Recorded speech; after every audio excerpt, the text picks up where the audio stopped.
மாண்புமிகு பேரவைத் தலைவர் அவர்களே, மாண்புமிகு நெடுஞ்சாலைத்துறை அமைச்சருக்கு ஒரு வேண்டுகோள்.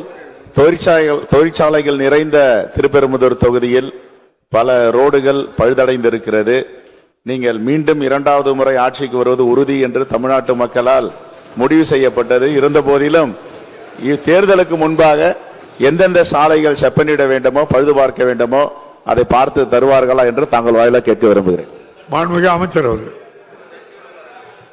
மாண்புமிகு பேரவைத் தலைவர்களே, நம்முடைய காங்கிரஸ் பேர் இயக்கத்தினுடைய மாநில தலைவர் சட்டமன்ற உறுப்பினர் என்னுடைய அருமை சகோதரர் செல்வப்பெருந்தை அவர்கள் அந்த கேட்டுக்கிற கோரிக்கை என்பது நியாயமான கோரிக்கையும் கூட. காரணம், அந்த பகுதியில் தான் அவர் தொகுதியில் தான் இன்றைக்கு ஒரகடம் என்கிற இந்த பகுதியில் நிரம்ப அங்கே தொழிற்சாலைகள் இருக்கிறது. இப்போ நானே அந்த பகுதியில் தான் அடிக்கடி வருவேன். அந்த அடிப்படையில் தான் நம்முடைய காஞ்சிபுரத்தில் இருந்து நேரடியாக வண்டலூர் போகிற பகுதியில் இப்படி தான் பழுதடைந்திருந்தது. அதை நானே நேரடியாக பார்த்து இந்த ஆண்டு அதுக்கு நிதி ஒதுக்கி அந்த பணிகள் நடைபெற்று கொண்டிருக்கிறது. இன்னொன்று, படப்பையில் ஒரு பாலம் கட்டி கொண்டிருந்தோம். அந்த பாலம் கட்டாயம் அது உடனே முடித்து தர வேண்டும் என்று இதே மாவட்டத்தில் கோரிக்கை வைத்தார்கள். அதையும் அவருடைய திருக்கரத்தாலே இருந்து அந்த மேம்பாலத்தையும் நாங்கள் திறந்து வச்சிருக்கிறோம். அதனால இப்ப அவர் சொல்லியிருக்கிற கோரிக்கை என்பது நியாயமான கோரிக்கை. அதெல்லாம் முறைப்படுத்தி இடத்துல கடிதம் கொடுக்கிற பொழுது தேதி அறிவிக்கிறதுக்கு முன்னால் என்ன பண்ண முடியுமோ அது பண்றோம். தேர்தல் அறிவித்தா அடுத்த நிதியாண்டு தான் செய்ய முடியும். மாண்புமிகு அமைச்சர்கிட்ட நிறைய பேர் கை தூக்குறீங்க.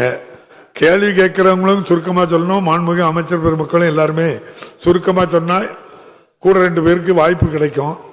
இன்னைக்கும் நாளைக்கும் தான் கேள்வி பதிலும் வினாக்கள் விடைகள் நேரமும் இருக்கு.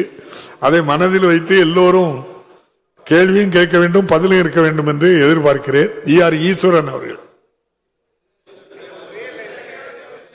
மாண்புமிகு பேரவைத் தலைவர் அவர்களே, நாமக்கல் மாவட்டத்தையும் சேலம் மாவட்டத்தையும் இணைக்கின்ற சாலை திருச்செங்கோடு அரியானூர் சாலை, நாமக்கல் மாவட்டத்தையும் ஈரோடு மாவட்டத்தையும் இணைக்கின்ற சாலை திருச்செங்கோடு கொக்கராயன்பேட்டை சாலை. இந்த 2 சாலைகளிலும் போக்குவரத்து அதிகமாகி இருக்கின்றது. ஆனால் அந்த 2 சாலைகளையும் 4 வழி சாலைகளாக மாற்றித்தர அமைச்சர் அவர்கள் முன் வருவாரா என்பதை தங்கள் வாயிலாக அறிந்து கொள்ள விரும்புகிறேன். மாண்புமிகு அமைச்சர்.